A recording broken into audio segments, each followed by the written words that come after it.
Anyone that has taken a closer look at Stanley Kubrick's 1980 film, The Shining, is keenly aware of the meticulous detail of every frame. And although opinions vary as to why Kubrick included certain details, no one denies that the details exist. What most people recognize first are the many small and large deviations from the book, which was already a bestseller and could have been easily adapted with minimal effort. For instance, the source material alludes to the family vehicle as a red bug. Kubrick made it yellow. The endings are almost entirely different, so if you haven't watched the movie or read the book, I won't ruin it for you.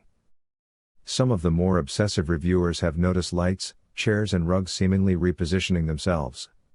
There are numerous impossibilities, like an unplugged TV set in the main office window. Props are strangely oriented but also provide greater details to the story. The storage room is a good example. However, there is one particular scene which almost every person has an opinion on. And yes, I had to be shown by someone more insightful. Danny is playing with some toys on a rather strangely patterned carpet. A ball rolls to him, and when he looks up, no one is there. He gathers his courage and walks towards an open door, which happens to be room 237. Danny then wanders to his mother, and we see his Apollo 11 sweater is torn and he has bruises on his neck. Whatever happened, he got roughed up a bit. Due to the trauma, Danny is taken over by his imaginary friend Tony. Now it's time to talk about Tony. No. Why don't you want to talk about it? I'm not supposed to. Who said you ain't supposed to? Tony. Danny is an only child that talks to an imaginary friend called Tony. Is Tony the one that tells you things? Tony, why don't you want to go to the hotel? I don't know. You do too know. Now come on, tell me. Don't want to. Please. No. Tony, tell me. Let's go back to Danny playing on the carpet. This is where most people cringe. Yay, it's the ugliest carpet ever, and Kubrick just randomly thought it had a pretty shade of orange. Or there is more to the story. It has a very familiar pattern if you look at Kennedy Space Center from above. Kubrick has no need to put anything in any shot unless he wants it that way. And he calls attention to it in very subtle ways. Notice the pattern reversed before Danny stands up. Do you really think this is just a mistake, or was it a choice? Danny stands and Apollo 11 launches from its launch pad. But seriously, why all the detail if it's just a random shot? Why make Danny wear this silly sweater? Why make it appear to launch? Most importantly, why take the Apollo 11 to room 237? What about room 237? Oh, I almost forgot. Why roll a tennis ball toward Danny? Now this is a little bit of a stretch, but as a representation of the moon it's a near perfect ratio to another sports ball. Danny gets roughed up after he goes in room 237.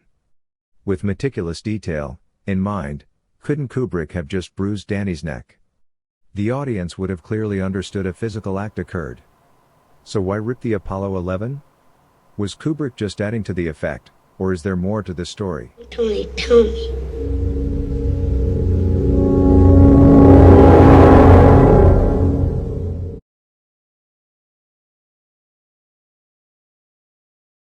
To be presumptuous Buzz. Here. I can call you Buzz. Okay. That's a legal name. Passport, okay. driver's. And I am Uncle Coney tonight. Uncle Coney. Let's talk about. I am Uncle Coney tonight. Uncle Coney. Let's talk about driver's license. And I am Uncle Coney tonight. Uncle Coney. Let's talk about this thing. I remember very clearly. I think anybody who was alive at the time does. I remember my parents waking me up, and we went down and we watched you guys land on the moon, No, which you was didn't. No, you didn't. what? Because Stanley, what are you doing? What am I doing? I want to call somebody up.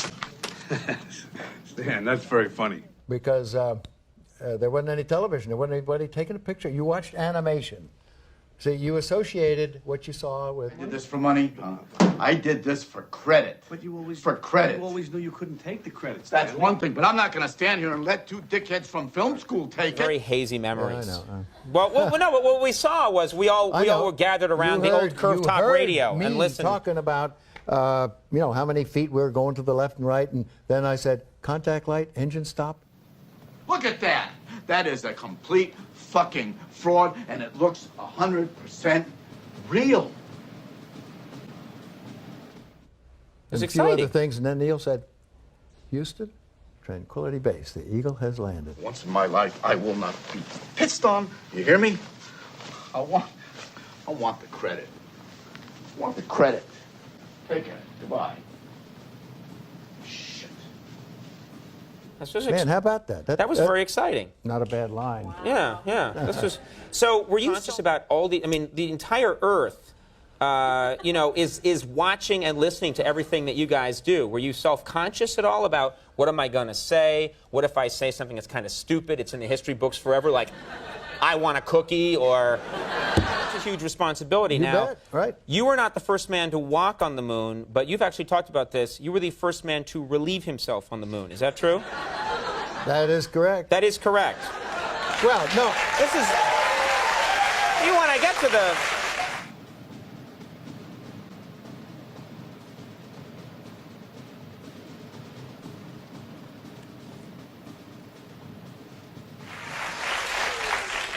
But not on the moon. You know, you don't want to. Yeah, you didn't unzip. Yeah, you right. do not want to unzip. Right, No, right. that's, That would be stupid. Once in my life, I will not be pissed on. You hear me? I want the credit. I want the credit.